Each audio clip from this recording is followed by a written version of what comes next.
जय हिंद, जय श्री राम। आप सबको मेरा नाम पुलकित वर्मा है। अगर आप मेरे चैनल पे पहली बार आए हैं तो इसको जरूर से सब्सक्राइब करना। अभी रिसेंटली इजराइल के 2 नागरिकों को गोली मारकर उनकी हत्या कर दी गई है, उन्हीं की देश की एम्बेसी के बाहर, जो कि वॉशिंगटन डीसी यूएसए में थी। और जिस व्यक्ति ने उन दोनों को गोली मारकर उनकी हत्या करी है, उस व्यक्ति ने उन दोनों की हत्या करने के बाद ये बोला था कि free Palestine, free Palestine, free Palestine. Free Palestine के नारे वही नारे हैं जो आपने भारत में भी कुछ लोगों के मुंह से सुने होंगे कि फ्री पैलेस्टाइन है।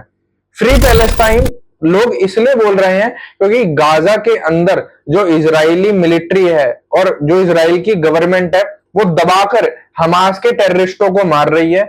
हमास के टेररिस्ट वहां के लोकल लोग अपने घरों में बसाते हैं, मस्जिदों में बसाते हैं, अस्पतालों में बसाते हैं। फिर जब इजराइल स्ट्राइक करता है तो मासूम लोगों की भी जान जाती है, और वो लाजमी है। जब तक गाजा के लोग हमास की मदद करना बंद नहीं करेंगे, जब तक गाजा के इनोसेंट लोग भी मरते रहेंगे, फिर वो चाहे 5 साल का बच्चा हो, फिर वो चाहे 50 साल का बुढ़ा हो। क्योंकि इजराइल एक ऐसी कंट्री है, वो ये नहीं देखेगा कि मेरे दुश्मन के साथ जो खड़ा है वो इनोसेंट है। उसको अपना सीधा दुश्मन दिखता है, वो सीधा अपने दुश्मन में मिसाइल छोड़ता है। फिर चाहे उसकी मिसाइल की रेडियस में इनोसेंट लोग आ जाए, वो चीज उसको बॉदर नहीं करती और करनी भी नहीं चाहिए, क्योंकि वहां के लोकल लोग ही टेररिस्ट का सपोर्ट कर रहे हैं। तो कोई कंट्री टेररिस्ट को ठोकेगी तो मासूम लोगों की जान जाएगी, अगर ऐसे सिनेरियो रहेंगे तो। और इजराइल बखूबी अपना काम अच्छे से कर रहा है। फ्री पैलेस्टाइन के लिए तो लोगों का बहुत दिल धड़कता है, पर आए दिन देखा गया है कि भारत के अंदर जो हिंदू कटा है, उसके लिए इतना किसी का दिल नहीं धड़कता। 2 साल से लड़ाई चल रही है गाजा और इजराइल के बीच में, फिर भी यहाँ के लोग कुछ अभी भी दिल में इच्छा रखते हैं फ्री पैलेस्टाइन की, फ्री पैलेस्टाइन की। इनको फिलिस्तीन तो अपना अब्बू नजर आता है, और भारत माता की जय बोलने में इनको दिक्कत होती है। और जिस व्यक्ति ने उन दोनों इजरायली नागरिकों को मारा है ना, मैं उनको एक चीज बता दूं। देखो, इजराइल बहुत कुत्ती चीज है। इजराइल जो कंट्री है ना, वो एयर डिफेंस सिस्टम में भी बहुत आगे जा चुकी है। वो मिलिट्री के इक्विपमेंट्स इतने हाईटेक, इतने टेक्नोलॉजी से भरे हुए हैं ना उनके पास, कि यूएसए और रशिया के बाद अगर किसी के पास तगड़ी टेक्नोलॉजी है ना डिफेंस के मामले में, तो मैं उसको इजराइल मानूंगा। क्योंकि इजराइल दुनिया में कहीं भी कुछ भी करा देता है अपने मुल्क में बैठ के। और वो दुनिया ने भी देखा है कि कैसे पेजर अटैक किया था, 1 घंटे के अंदर टपका दिए थे हमास ऑर्गेनाइजेशन के, और जितने भी हिजबुल्ला से जुड़े हुए थे उनको टपका दिया था लेबनान में, और जो बाकी मुस्लिम कंट्रीज है उनके अंदर। तो जिस व्यक्ति ने कांड किया है यूएसए के अंदर, उसको गिरफ्तार कर लिया गया है। पर इजराइल उसके पीछे की जितनी भी जड़ें हैं उनको जानेगा, और उनके आकाओं को ठोकेगा, और उनके आकाओं को ठोक कर ऊपर पहुंचाएगा।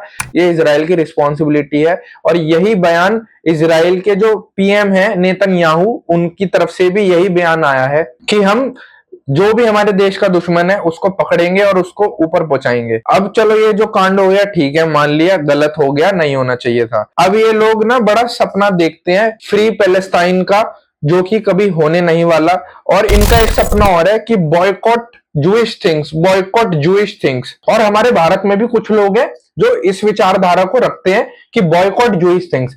मैं तुम्हें एक चीज बताना चाहता हूं, बॉयकॉट जूइश थिंग्स तुम कर ही नहीं सकते। ये डोमिनोज में जाके विरोध करने से घंटा कुछ नहीं होने वाला। मोबाइल जूइश की देन है दुनिया को। ये जितनी भी टेक्नोलॉजी है, व्हाट्सएप, फेसबुक, यूट्यूब, इन सब चीजों को जूइश लोग डोमिनेट करते हैं वर्ल्ड के अंदर।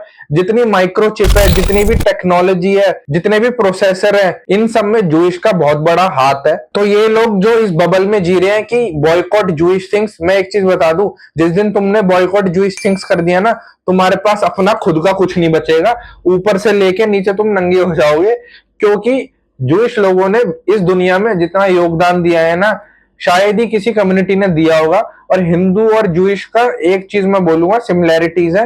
ये दोनों को दुनिया के अंदर जहां भी मौका मिलता है मारा जा रहा है। इंडिया के अंदर तो हिंदू को टीएमसी की सरकार मरवा देती है जानबूझकर, पैलेस्टाइन के नाम पे जूइश लोगों को मार देते हैं। और जूइश लोग एक चीज जानते हैं कि उनपे जो सालों साल अत्याचार होता हुआ आया है हमास की तरफ से, अगर उन्होंने इस टाइम पैलेस्टाइन को, गाजा को दबाकर जवाब नहीं दिया और हमास को जवाब नहीं दिया, तो उनके लोग आने वाले टाइम में भी सफर करेंगे और उनके लोगों की जान जाएगी। तो इसलिए इजराइल के लोग दबाकर मार रहे हैं जितने भी उनके देश के दुश्मन है, और मारने भी चाहिए। और जो लोग इजराइल के लिए नफरत रखते हैं भारत में रह के या फिलिस्तीन का समर्थन करते हैं, इस बबल में मत जियो कि तुम बॉयकॉट कर दोगे जूइश को। तुम कुछ बॉयकॉट नहीं कर पाओगे, ना तुम्हारी कोई हैसियत है, ना तुम्हारी कोई बात सुनेगा, क्योंकि तुम्हारे खुद के मुस्लिम देशों ने तुम्हारा हाथ छोड़ दिया है। बहुत सारे मुस्लिम देश आए थे कि हम गाजा के साथ हैं, हम पैलेस्टाइन के साथ हैं। आज की तारीख में उन्होंने अपने बॉर्डर भी बंद कर रखे हैं कि एक भी गाजा का बंदा या पैलेस्टाइन का बंदा उनके देश में घुस ना जाए किसी गलत तरीके से। तो ये जो सो कॉल्ड भाईचारा है, ये सिर्फ बातों में रहता है। हकीकत में जब उनको बेचारों को जरूरत पड़ती है, जब इन्हीं के भाई बंधु इनका साथ छोड़कर भाग जाते हैं, जो कि खुद को दुनिया में ब्रदरहुड ब्रदरहुड दिखाते हैं, पर जब जरूरत पड़ती है तो हाथ छोड़ने में सबसे पहले वही आगे आते हैं। और बेचारा जो गाजा है, वहां के लोग जब तक खुद नहीं सुधरेंगे ना, तो तुम मरते जाओगे। और अभी भी टाइम है, हमास का साथ देना छोड़ दो, नहीं तो इजराइल हमास के लोगों को मारेगा और उसमें इनोसेंट सिविलियंस भी मरेंगे। क्योंकि गाजा के लोग अपने घरों में, मस्जिदों में, अस्पतालों में टेररिस्टों को छुपा के रखेंगे, तो इजराइल ये नहीं देखेगा कि मेरी मिसाइल जो जा रही है वो टेररिस्ट के अलावा मासूमों को मार रही है, नहीं मार रही है। अगर उसकी मिसाइल टेररिस्ट पे जा रही है और अगर 100 बंदे भी इनोसेंट मर रहे हैं, तो उसको घंटा फर्क नहीं पड़ेगा। और वो इतनी स्ट्रांग मेंटेलिटी का देश है कि वो अपने दुश्मनों को मार कर ही चैन लेगा। और यही चीज भारत भी कर रहा है कि पाकिस्तान में आए दिन अननोन गनमैन टपका देते हैं जितने भी ये टॉप कमांडर हैं आतंकवादी संगठनों के। और ये चीज हिंदुस्तान को भी फॉलो करनी चाहिए इजराइल से, कि कैसे अपने देश के दुश्मनों से लड़े और उनको खत्म करे। जो 2 इजरायली नागरिक मरे हैं, उनकी जान का बदला इजराइल अवश्य लेगा। जय हिंद, जय श्री राम, भारत माता की जय।